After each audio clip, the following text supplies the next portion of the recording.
आखिरी प्रयास।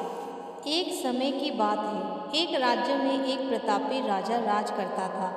एक दिन उसके दरबार में एक विदेशी आगंतुक आया और उसने राजा को एक सुंदर पत्थर उपहार स्वरूप प्रदान किया। राजा वह पत्थर देख बहुत प्रसन्न हुआ। उसने उस पत्थर से भगवान विष्णु की प्रतिमा का निर्माण कर उसे राज्य के मंदिर में स्थापित करने का निर्णय लिया और प्रतिमा निर्माण का कार्य राज्य के महामंत्री को सौंप दिया। महामंत्री गांव के सर्वश्रेष्ठ मूर्तिकार के पास गया और उसे वह पत्थर देते हुए बोला, महाराज, मंदिर में भगवान विष्णु की प्रतिमा स्थापित करना चाहते हैं।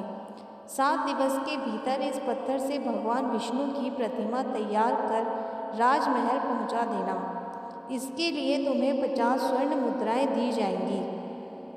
50 स्वर्ण मुद्राओं की बात सुनकर मूर्तिकार खुश हो गया और महामंत्री के जाने के उपरांत प्रतिमा का निर्माण कार्य प्रारंभ करने के उद्देश्य से अपने औजार निकाल लिए।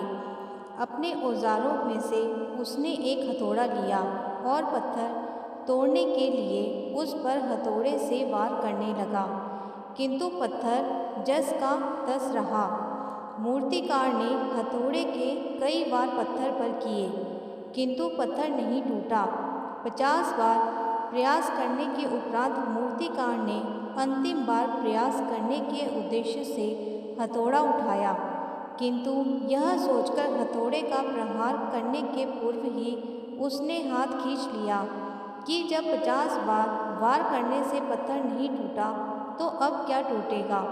वह पत्थर लेकर वापस महामंत्री के पास गया और उसे यह कहकर वापस कर आया कि इस पत्थर को तोड़ना तो नामुमकिन है, इसलिए इससे भगवान विष्णु की प्रतिमा नहीं बन सकती।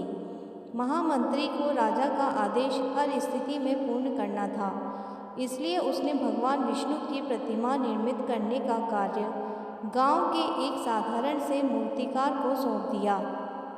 पत्थर लेकर मूर्तिकार ने महामंत्री के सामने ही उस पर हथौड़े से प्रहार किया और वह पत्थर एक बार में ही टूट गया। पत्थर टूटने के बाद मूर्तिकार प्रतिमा बनाने में जुट गया।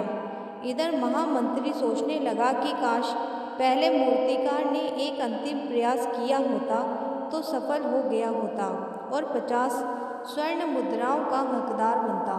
मित्रों, हम भी अपने जीवन में ऐसी परिस्थितियों से दो चार होते रहते हैं। कई बार किसी कार्य को करने के पूर्व या किसी समस्या के सामने आने पर उसका निराकरण करने के पूर्व ही हमारा आत्मविश्वास डगमगा जाता है और हम प्रयास किए बिना ही हार मान लेते हैं।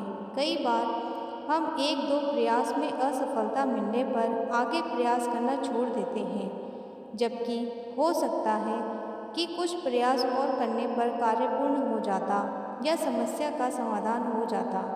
यदि जीवन में सफलता प्राप्त करनी है तो बार बार असफल होने पर भी तब तक प्रयास करना नहीं छोड़ना चाहिए जब तक सफलता नहीं मिल जाती।